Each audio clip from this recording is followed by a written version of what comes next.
Hey, good afternoon, happy Friday, TGIF. I am hoping that this technology thing from a number 2 time of doing this is going to be working here. Waiting for Alex to join, Alexander Rossi. I'll make sure he knows. I feel like technology can be tough. Just telling you more life. First and foremost, I know I started yesterday. Again, thanks to Haley. Thanks to everyone who joined. It was all a lot of fun, and I appreciate everyone joining in on the fun for that, for sure. But again, I also want to say thanks to everyone who's still out there, as we're still comfy cozy in our homes. Some of us are not, and so I just want to say thank you for everyone that's out there fighting for us on the front lines, again, at the grocery stores, and the medical centers, those who are doing deliveries. I can't thank you guys enough. Again, that's coming from being very cozy at home. We have moccasins on and our clothes. Hi, everyone. Man, I've seen Liza and Meg and Kristen Kenny. Thank you, everyone, for joining in. I hope Alex is going to be joining us here momentarily. I don't know if... let's see. This is live. This is what this is all about. Hi, Randy. Oh, there's Alex. He's ready to join. Let's see if this worked as he waits. Thanks, everyone, for sticking around here. I know, how's everyone doing? I see Alex is in my messages, and he's saying, hi, Liza. Oh, there he is. Hi. Stop. Hey, are you all sweaty from sim racing right now? Hello. I was that might be part of it. I'm going to have to start this off and apologize in advance if dogs bark because they're assholes and don't care. But yeah, no, I just got off the sim. It's my new living hell, and here we are. Yeah, that's exciting. So hell on earth. And it is, well, for others of us. How is your temperament with it all? I mean, not a lot of patience, to be honest with you. So it's interesting because it's almost become like a necessary evil in some ways, because for the fans and the partners and the people that were so looking forward to us to go racing in September, in March after. We're still going racing in September, hopefully. Hopefully. It was just a big shock to everyone. So now that we can give people something to look forward to and hopefully entertain them in some way. And motorsports is in a unique situation because we're one of the few sports that can actually kind of do something online. You can't really play basketball online, if you will. So it's a cool I feel like I did have like that what was it? EA Sports, it's in the game. Yeah, no, that still exists, but like that's definitely like a video game type thing. So it's really cool that we have the opportunity to do it. iRacing's been a great partner with us, and we'll see how it goes tomorrow. You don't seem like you're in a totally stoked mood about it, though. I thought you were going to be in a great mood for me. Why? You know me. No, it's just frustrating. So you spend so much time like becoming a professional race car driver, right, and good at what you do for. You kind of have to relearn everything that you're doing on the sim, and there's a lot of things that you wouldn't really do in reality that you do on the sim. So it's okay. I want to dissect that a little bit because, like, having covered the Forza Racing Championships, we had controllers at that point, and of course, like, there was that conversation on how realistic it is. How do they take that to the track? How could drivers take that into the game? So how much are you learning from, I don't want to spend all the time about sim racing because I imagine that's not exactly what you want to talk about either, but how do you kind of take what you're learning and then actually generate it into something of good? I know Haley was saying she was trying to learn some of the tracks yesterday, and that was like kind of her take on it. Are you actually feeling like you're getting car control? No, not at all. Like, so it's interesting because a lot of people are like, oh, well, you spend so much time preparing on a sim before you go to a race, like during the season. It's like, well, those are like purpose-built $5 million simulators, right? Where the vehicle dynamics and the tire model is actually modeled pretty good and pretty correctly. Whereas iRacing is a step above a Forza for sure. Yeah. But it still has to appeal to a mass audience, right? So you can't have it be completely like driving a race car, because then, you know, someone who's a fan of motorsports and wants to try their hand at it virtually, they would really struggle to even kind of do a lap. So it's now kind of, you're regressing some of the habits that you have. And in a way, like I'm learning bad habits a little bit. Like it's not You think something you're learning bad habits? Oh, 100%. Yeah. No. Yes. No. Yeah, I promise you. How are you going to get out of those bad habits? Oh, I better, or I'm gonna probably how are you going to? deep just go drive. Right? It's all default to what I've been doing my whole life, type thing. So it's interesting because right now, I'm driving on like a conscious level, like everything, every action and every input that I'm doing, like I'm having to think about it. Whereas in a race car, it's a much more subconscious thing that you're doing, and it's kind of just natural. Whereas now I'm thinking about every movement that I'm doing, which is frustrating. But so on a scale of 1 to 10, how good are we? I've gotten a lot better than when I started, like on Monday. How many hours are you putting in to get better? Man, probably 5 to 6 hours a day. What? Yeah, it's really pissing me off, if I'm honest with you. It's a big waste of time. It's a good thing we can't leave the house because this is horrible.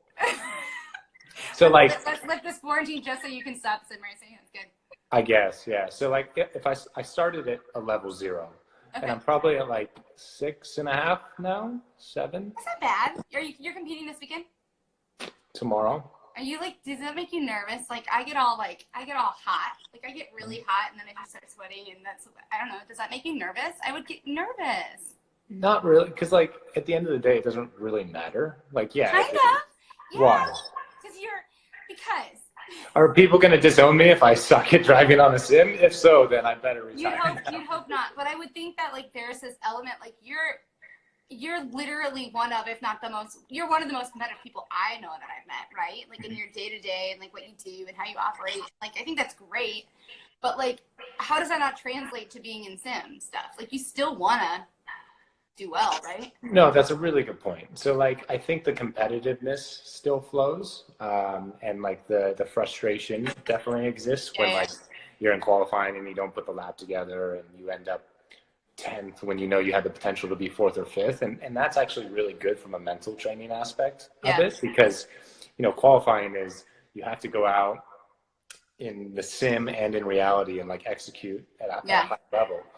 So from that standpoint, it's really good. From the race standpoint, like there's so much that can go wrong, from like your internet failing to your computer like not you getting removed from the race because your computer doesn't process fast enough. Someone hitting you, like there's no point getting that worked up about it, because there's just so many factors that are just bullshit at the end of the day. So I think qualifying you get anxious for. But like how the race much are you itself. leading on your team, though? I mean, I think how much effort teams are. Sorry, I missed what that question was or what that comment was. But are you actually able to tap into your team at all, or are you like just chatting with other people who are like?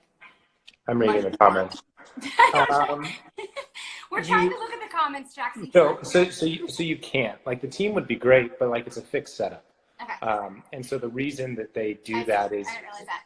Yeah, so the reason they do that is because like there's actual professional sim teams and professional sim racers out there, and the setup can be like worth 2 or 3 seconds, like even more in the game than it would be in reality. So they just do a fixed setup. It's a 75-minute race, so there's actually like going to be pit stops and tire changes and fuel strategy and stuff. So that's rad. It's not. It's so not, cool. No, it is absolutely from somebody who will be watching. That is cool. Let's have this conversation after the event happens and you see what a debacle it is, because we just did like a 20-minute demonstration and it was awful. I think we're experiencing what could not happen. because we're experiencing actually right the game there. Isn't good.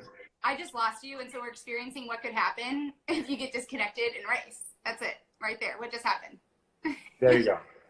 We actually I think that's. Yes. Go ahead. You think what? What I was saying was like, I think people need to look at this as like a more of a fun experience than an actual competition in a way, because we're getting to the point where we're going to have to treat it that way to a certain element. I think you're right, and it is a game, and I'd like to like move on from sim, but I will say that like, if I know a handful of the humans that you're going against, like that is why it won't be a game and just for kicks, because it's all of you guys who are like-minded in that way, and like it's still Anyways, well, I wish you the best. I'd get all nervous. I know that some of the guys in Forza, like, they literally just break out in sweats, and like and one person did lose control, like some Wi-Fi dropped or whatever, and he got disqualified. And so those are the challenges y'all are up against. Good luck. So something that people wouldn't realize is in the sim, even though there's no actual like load that's like G-forces or no physical element really. I mean, there's a little bit of steering weight, but ultimately it's nothing. Your heart rate's actually like at 130-ish beats per minute. Not because you're nervous and not because you're stressed or anything. It's just because you don't have the sensation like coming through your butt of what the car's doing. Sure. That's a valid point. Yeah. So you're having to rely on the visuals. And so it's amazing how much your brain actually requires of your heart. You know, when it's having to be that hyper focused, your heart rate actually does go up a lot because you're sitting down. You know, I remember you saying that if you weren't a race car driver, what would you have been? Because you're like smart. Actually, a lot of you guys are smart. In order to be a race car driver, in my opinion, you have to actually be very intelligent. And it's not just based on a skill or money or anything that, I mean, it's literally, what would you have been if you weren't a race car driver? Because that's a really good connection. Well, I wanted to do stuff in like biochemistry. So that's what it was. Yeah. That makes sense then. That's why that's all connecting. Yep. It's a weird time to live in right now for if I had that degree. I was gonna say, have you learned? I mean, what are some takeaways from this last week and a half or 2 weeks or so? Is everyone healthy in your world? Yes, thank you. I don't know that I have any takeaways yet until we come to the end, because I think there's so much. What's crazy about the days that we live in right now is there's so much information that's so easily accessible, and it's so hard to understand what's realistic and what's true and what's not. So like, I don't know, right? Like you see some things and it could be, you know, the end of the world as we know it, and you see other things that everything's going to be fine in a couple of weeks. So it's polar opposite. So it's very unique, and I'm honestly trying to stay off Twitter and the news as much as I can, because it's just what's the point of getting yourself worked up if it's just all for ulterior motives anyways, you know? Well, that was kind of my thought too. I kind of have been, that's kind of the behind this. I was just like, finally, I was like, I just got to do something that's not just completely news related. And I've been a better person too. I've said, if we get a different president, if something is groundbreaking, if something, you know, let me know. I've told my close friends, but like, I've tried to stay off too, because I don't want to be naive to it, but I also don't know, consuming my brain with it is really going to help me as a human. And that's why I wanted to like just have a cup of coffee or a drink with somebody, just to be like, let's like talk about something other than like the world that we're in. Oh yeah. Okay. So what are you drinking? That's a cool glass. Is that? Thanks. Is it what? Is it crystal? Absolutely not. I think it's like $4. What do you have? What do you got? It's bourbon. It's Friday, so and I'm not driving a real car. How much drinking goes into sim racing, out of curiosity? None, because like what we talked about in terms of like the mental demand of it, like it would not be good. Yeah. So are we supposed to be reading the comments? No, go for it. I mean, I just wanted to have a drink, catch up. It's been a little bit, but yeah. I mean, which driver do you admire the most, past or present? None. Okay. All right. Wait, really? There's not one that I mean, present, probably Scott Dixon, just because he's like the greatest in our era to ever do it. But other than that, not really. What do you think about another comment I saw, and I'm sorry that I don't know who I'm shouting out to, but someone had asked, what do you think about Jimmy driving IndyCar? Jimmy J. Virtually? Or like if that would happen? I think if it happens in July or in August. That'd be great. Like I think what's really cool about the series is there's so much interest now from not only like guys here, but internationally, and I think it's showing and proving the relevancy of IndyCar and the Indy 500 and how much the drivers want to be a part of it and how competitive the series is and everything. So the fact that Jimmy wants to do it is pretty awesome. Obviously, Fernando kind of set the precedent. I was about to ask you if it was really him coming on board that really kind of opened the doors for that. Yeah, to a certain extent. I mean, there's been no one that's been that high profile that's ever raced an IndyCar before, other post Mario Andretti type thing. So it's really cool that he did it and he enjoyed it so much and was successful. And it'll be cool to see him back this year in August. In August, is it going to be August? Mm-hmm. Officially. Yeah. Hey, so the takeaway on that, how much were you guys, I mean, if you guys were all having your little groups of circles and conversations and text streams, did you guys expect it to be pushed back? Were you guys kind of gearing up for that, or did you have an inkling one way or the other? I think once kind of the Olympics got moved, like I think that was my gut thought too. That was an indication. But honestly, like I think it's such a fluid situation that the teams don't even know. Everything's kind of just assumption until it comes out. So what I will say is it's really exciting to think about what the 500 is going to be like, because it's going to be one of the main events that come out of this whole situation. Like people are going to come out of quarantine or whatever, and they're going to be free to go about their lives. And you're going to have within weeks, you know, the largest single day sporting event in the world. And I think in a way it's just going to add to the excitement of it, right? Which is pretty cool.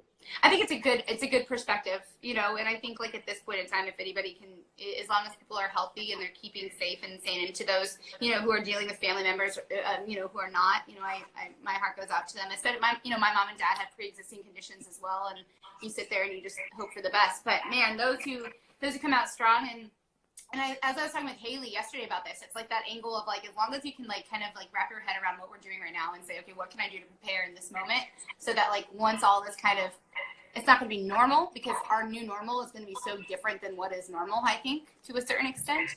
But yeah, what can you do to kind of prepare yourself now for once you kind of get back to normal life? First of all, how many other interviews have you done before me?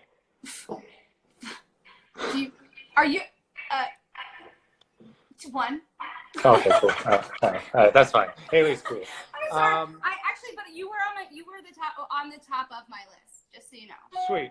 Thanks. Yeah, I cool. appreciate it. You're like almost at the top of the No, that's fair. I'll take second. It's a story of my 2019. Don't honestly, even. so. Yeah, not even. Okay, Kind of, so sort of, actually. the question, in terms of preparing, like, you know, I'm lucky enough to have a gym at my house and I guess a simulator. Yeah. So I've got everything that I need, or people assume that I need. So I think it's just, we're in a way kind of lucky that it happened before the first race. You're saying from an IndyCar perspective. From an IndyCar perspective, right. Yeah. The fact that we didn't do a race and then all of this got postponed, now it's just kind of a continuation of the off season. So you kind of just do what you've been doing anyways. Okay, that was my question. Does it kind of feel like, last night there was a conversation that was being had about this idea that like the hysteria or whatever, the acknowledgement of what we're doing seems so bizarre and crazy to so many people that now after a week or two it's kind of settled in, where it's like, this is a bit of a new normal for some people, like, right? Like, how much are you feeling it in that way, that you're saying this is kind of my new day-to-day for the time being? You know, I have a unique perspective, only because like my sure, but my travel schedule was going to be so ridiculous through March and April, and like I just moved into a new house, and like this time to actually just be at home and not on the road in a way is actually kind of good, as weird as that sounds. So as long as it doesn't carry on for too much longer. But, you know, I think that's an amazing thing that we all as humans have the ability to do, is if you're put in a situation and you have an open mind to it, like you can adapt to what's going on around you, as you've mentioned, as long as you have your health, right? So, you know, everyone that I know is kind of just carrying on as you would, and trying to look out for each other. And hopefully if enough people do that, then we get through it as quick as possible. Speaking of, someone says, I saw your old condo sold. Hey, congrats. That's awesome. How do you know that? But that's great. Thank you. So okay, you're in a new place, you're in a new home, obviously travel schedule. What have you cooked? Like, I don't know, Kelly, you guys done anything fun in terms of like, are you much of a chef? Yes. No, I can. I totally just elevated that from cook to chef. No, I can chef my ass off. I tell you what. Are you asking like what's the go-to, or what's the best thing we've done? Yeah. What's this quarantine brought out for you? Well, it changes every day, really, because we planned accordingly and had all the food that we could buy. Like I brought like an entire freezer full worth of meat from the butcher. So did you do a hoarding there at the beginning? No, just diversifying. It's a big Mm-hmm. difference. Very I much think so. I get it. I, I Respect. think that I think the big thing that I've learned how to do is make soup, like from scratch.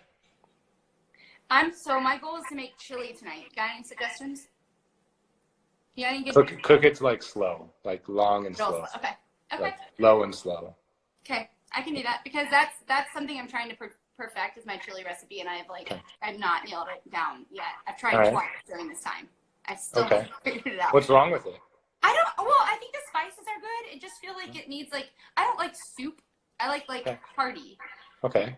So I feel as though I don't know. I feel like I need to make it. The more beans you add, it actually doesn't really help it. I feel like to make it like a thicker. You could add like flour or cornstarch See, to thicken this it is up. why this conversation. This is going to be my takeaway.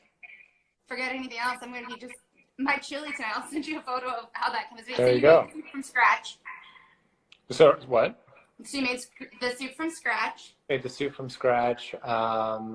What else? It's really hard to think of these things when you're put on the spot. Actually, not at all. Sorry, in this case. Is it not? I mean, yesterday we had chicken fingers, which was from scratch. No, not at all. The day before that, we had steak and sweet potato fries from scratch. Okay. The day before that, we had a shrimp stir fry. Okay. That's kind of from scratch. I did that. I did a shrimp stir fry, but I changed to salmon the other night, and I wasn't super stoked on it. Tim.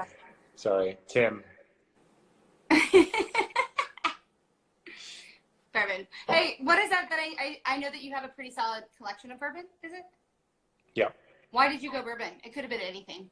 I don't really know how it really started, but James Hinchcliffe, myself, Robert Wickens, and a couple other guys that have worked in IndyCar in the past or currently do, kind of started this bourbon group, bourbon club, if you will. No way. And it's so aptly named IBS for Indianapolis Bourbon Society.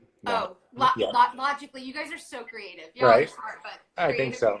So how it kind of began was we'd go in alphabetical order, and person one, which would be me, because Alex, right, would host. And is that how you guys determined that? Really, was by your name? No, just by who's number one. So still Alex. I'm kidding. Okay. So like I would host, and then the other 6 members of the group would bring a bottle in a brown bag, and we'd do like a blind taste test of it, and then like make notes and everything, and then we'd vote on it, and then we'd unveil at the end kind of what won and what didn't, etc. And then the person that hosted got to keep all of the unfinished bottles. So so it became kind of a like stock the bar / learning experience / we've now been doing it for almost 2.5 years, and we went down. Friends with you guys. Right, we went down to Louisville last month, the whole group, and we actually purchased a barrel from Buffalo Trace and got to like go through the whole selection process and everything. And so it's become like a hobby, and I'll say this with the full honesty in my heart, like it's more fun to like actually hunt for it and try and, because bourbon's become such a popular thing. There's so many allocated. It's super trendy. It's super trendy. So that means all the distributors and the distillers actually have allocated bottles. So it's really hard to find some of the rare stuff. So because we travel so much, we go to all these random liquor stores and try and like source these bottles that you wouldn't be able to find in Indy or other places. Yeah. And so when you stumble across one, it happens one in every 15 times. It's pretty cool. So it's almost more fun than drinking it. Yeah. Huh. Yeah, that's a good takeaway. No, I fell under the wine. Bourbon to me has a little bit, and I hate to say this, but it's so true. It kind of tastes like Sharpie to me. Okay. You haven't had good bourbon then. That might more. Okay. So next time you and Kelly are wanting to have people over, let me know. I'll come. Well, you can ask Liza. Liza also knows. Hi, Liza, by the way. Thanks for all your help. Yeah. But yeah, okay, I do have a question. So I was really proud of myself. This is the first time that I have like somewhat of a makeup on in the last 2 days, in the last probably week and a half. But I am nice. Thank you. That's for you. Yeah. But no, I I was super stoked that I'm the person who put on real clothes. Like, I'm walking around my house putting on real clothes. Have you been putting real clothes on, or are you pajama to pajama? No, like I live in like gym clothes anyways, like Okay. shorts and a sweater, even if it's snowing in Indy. Yeah. So I don't understand type, but okay. that hasn't really changed. Okay. So Just curious. I'm not gonna put on jeans to sit around my house. That's for sure. Well, like, these ones are like, these are jeans, but they're like the baggy ones. Like, that's not, no? Okay. No. All right, cool. I'm not wearing pants right now. That's the cool thing about these interviews, you know? You can just be... I got nothing on that one. I got nothing. I'm glad this has popped up. Okay, so this is something I did think I needed to tell you. You know, like during the podcast, you had mentioned something, and you weren't talking much during the podcast initially, and so like I had asked you like what your 5 like weaknesses were, and so my what? What your 5 weaknesses were. Ah. And so I appreciate that, because what's been really interesting, and I haven't had a chance to tell you this, but I thought about it earlier today, was that I have used that because, like, what your 5 weaknesses are, like, maybe what Kelly or Liza or your family or your team or whoever would have said, like, what some of your weaknesses were. You actually, like, we talked about, like, how that actually made you a good driver. Mm-hmm. And, like, I appreciate that. And I don't know if you took anything away from that conversation, but, like, that was something that I've used a lot in a lot of other kinds of conversations to say, like, how do you have that, like, and I don't know what it means, and I don't know what's the significance of that at this point in my life, but I will say, like, it's been a positive conversation that I've had with other people about recognizing other people's weaknesses or myself, like the weaknesses that I have, and why that actually makes me maybe good as a professional, but, like, needing to make sure that, like, I don't take away from that as a person too. So right. I don't know. So thank you for that. I remember. Sure. I don't know. I just wanted to. Yeah. What about trusting people that don't talk to their dogs in a dog voice? There's a story for that one. I actually have to tell you it's a longer story, and we don't have enough time. But there is I have made it very apparent to say, if you do not put your shopping cart away, like. And now it's if you don't wipe your shopping cart down. And now you're that person. If you don't not only do you not return it, but if you don't wipe that bad boy down. So that and airplane seats. Airplanes have literally never been cleaner. Ever. Hey, here's what's funny about this. You had said those who don't have airplane etiquette, those who don't return shopping carts, and what was it? Oh, don't have dog voices. And those are 3 people you cannot trust. I still don't have a dog voice. That's cool. I'm cool with that. Well, trust me or not. Never. But it's interesting that both of those other 2 things are now it's the same thing if you don't wipe both of them down. I guess, yeah. I mean, it's a weird world. You can't trust that person. So here's I have a question for you. Do you think that when this is all over, people are going to continue this paranoia of germs, or do you think it'll just disappear?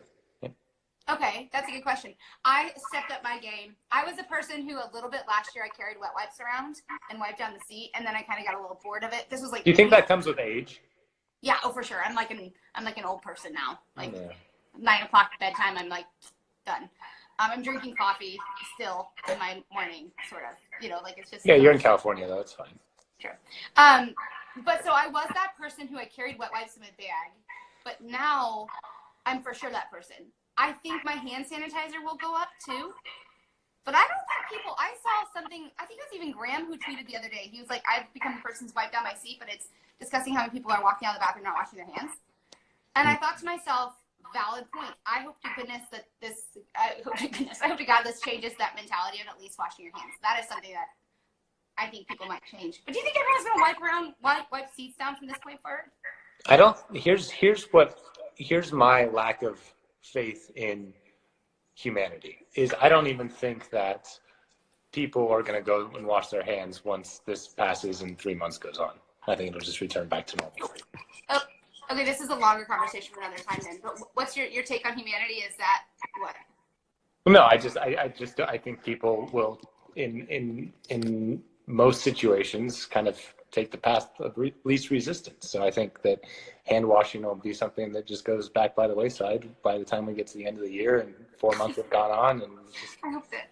How do we make that like I hope our social distancing shrinks a little bit from 6 feet. See, now people get where I'm coming from with my social distancing that That exists. is true. Yeah. That's true. There's nothing to do with germs, but just humans. I just need to be by myself in my own little. My own space. By myself. So I have another question. A friend of mine and I have a bet that we think Walmart is going to close. Close like permanently? Just during this situation. Do you agree or disagree with that? Okay. Fun fact. I wrote my senior paper on Walmart and how I. Really? That's actually no. That's not a joke. And Was it just coming out when you were a senior? Was it like just opening? No, no. I wanted to support local. Like I wanted to like be that person that was like support local. Here's why. Will Walmart close? No. Wait, are like their front doors or their e-com? No, they're not like go out of business. Just close to keep close. people out of it. Right. For So now. close their doors, but still have like their e-com business. Yeah. Do you think it'll get to that point? I hope not. I mean, I don't. You're not going to bet against it. I would bet money. I would bet at $7.50 that's like a cup of coffee twice, two of them. I would bet like that's like an almond latte, extra foam thing latte. By the way, I would like a child degrees, Ugh. Whatever the child degrees is. I don't even want a hot. No, I bet $7.50 that Walmart will stay open. Okay. To be fair, though, like in Newport, like they have shut down. There were on a run this morning. There were cops out. They literally, my neighbor texted me the other day. They had sent him he had sent me a photo of a basketball hoop. They literally removed the basketball hoop from the backboard. That was it, and that's how they're keeping people from playing. Okay. I mean, okay, so people are saying definitely not closing. And if you're telling me right now. So basically how it's going to work is the reason I wrote you're right is because some of the people that are saying it's not closing are the people that I have this wager with. So it turns out that I'm probably going to lose. So what I'm going to do is I'm literally going to send them their earnings in like 150 different ways. So like Venmo, Apple Pay, PayPal, Chase Quick Pay, pennies, pesos. It's just going to be the most ridiculous thing that they've ever experienced. So wait, who is receiving this money? And a bunch of idiots that live in Indianapolis. Go unnamed. And they're the ones because they think it's not going to close, and you think it's going to close. I thought it was for a period of time. I think that it definitely won't close now based on I think we've gotten to the worst part of it in terms of. But there was a point when you were hoarding that meat. There was a reason that you got your freezer completely full, and why I almost purchased a second freezer. Okay. Because now that we're calling people out. No, because that's why, because they thought they were going to close. Right. Correct. I would have agreed with you then. This was in St. Pete when like there was the rumors flying around that they were going to ground airplanes and all that stuff. So, yeah. Anyways. Well, I'm hoping pennies isn't the coolest way to receive money, but it's money nonetheless. Especially $200 worth of pennies. Here's the thing: you got to count the pennies then. That's more of a problem for you than it is for them at that point. True. Just so you're aware. Anyways, well, I appreciate you taking some time and having a cup of coffee, bourbon, a drink with me. Mm-hmm. Enjoy that. I appreciate it. Hopefully this weekend it goes okay. What's your expectation? Low. Okay. Who's the best driver? Me. Not in real life on Sim. We know you're not the best on Sim. You're 6.5 or whatever. No, still me. Yeah. No, this. Connor, thanks, bro. That's why. All right. So, fun fact: I'm actually doing 2 races. So Saturday afternoon is the actual IndyCar, like round 1 of our virtual championship. It's a 75-minute race. I expect to qualify 8th, 9th, and hopefully, like I can just have a normal race and finish. Okay. And about Connor, real quick, how much better are you gonna do than Connor? Well, Connor, in his defense, he has like the sim setup from 19 1997, right? With his steering wheel like bolted onto his glass desk and his pedals like at his feet when he's in an office chair. And like, I think he's got Windows XP that's running the freaking computer game. So anyways, he's going to struggle not because of lack of talent, but just because his setup's Setup is literally pretty archaic. messed up. But then Sunday night. This is not accurate. I want to say that I feel like now I'm the middle person here. I'm just going to say he says this is not accurate, and I wish he could call it. I don't know how to do this technology thing enough to get him in this conversation. So Sunday, Connor and I are doing a race at Gateway, which is a short oval in St. Louis, and it's a full like 250 lap, 400-mile race. What? On the sim? Yes. And so in that event, I'm definitely going to end up upside down, on fire, probably in a different state by the time it ends. And why is that? What's the truest difference for that? I mean, just guys on the ovals are just crazy, right? And there's much smaller margin for error, just like there is in reality. But the IndyCar one, I think guys are going to try and like take it more seriously because we're representing our teams, our sponsors. And for those of you, and that is why this goes back to the beginning of saying y'all are going to be competitive. You're going to try to do your best. No, we're going to try. It doesn't mean we're going to succeed. And for those of you that are going to watch, I will not be in a blue and yellow car. I'll be in my new pink and gray car, the Auto Nation livery, which is pretty cool. And it's exciting to be able to represent Drive Pink, which is a cause that means a lot more than just driving around in circles. It's supporting breast cancer research and awareness. So that's pretty awesome and big privilege to be able to go put those colors out there. So fingers crossed. For my mom too, because my mom is a breast cancer survivor. So from her, I'm saying thank you to you, and it was an Auto Nation to be on board. And then I know that someone just put in the comments there. It's like IndyCar.com at 4 p.m. Eastern on Saturday. I don't know. You can Google it. That was in the comments below. There's the internet, which will tell you, but I couldn't tell you when it's going to be. Okay. Well, I appreciate it, and I wish you the best. And pleasure. You know, and Connor. Well, we shall see. And it's archaic. Yeah, he's pretty good in the setup with Forza, though. To be fair. No. Yeah, actually, he is. I doubt it. He's good at Call of Duty. Connor, you can defend yourself in the comments below if you'd like, but I've seen him within the Forza world, and he can. Exactly. Yep. Exactly.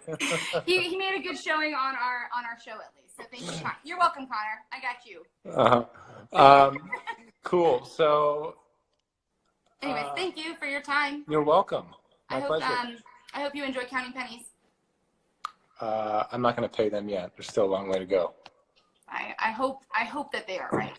Yeah, me too, actually. Yeah, for sure. Well, be safe, and tell Kelly and everyone we say hi, and we'll see you soon. Will do. Sounds good. Thanks. Thank you. And thanks, everyone, for joining our little chat here. We have more coming. I think Rutledge Wood is next. You know, Alex can join that, although he just left as I was saying that. But we have Rutledge Wood joining on Monday, so be on the lookout for that. And a big thanks to everyone who joined here today. And yeah, hey, everyone, thank you so much again. I know I started this by saying to those who are out and about, you know, making sure that everyone is safe and protected as we can be. Thank you for that. Your support in what you're doing is really a lot of heroism, and from the comfort of my home. And I just really can't thank you guys enough. So have a great weekend. Everyone stay safe and sane. And I hope everything goes smoothly. Thank you.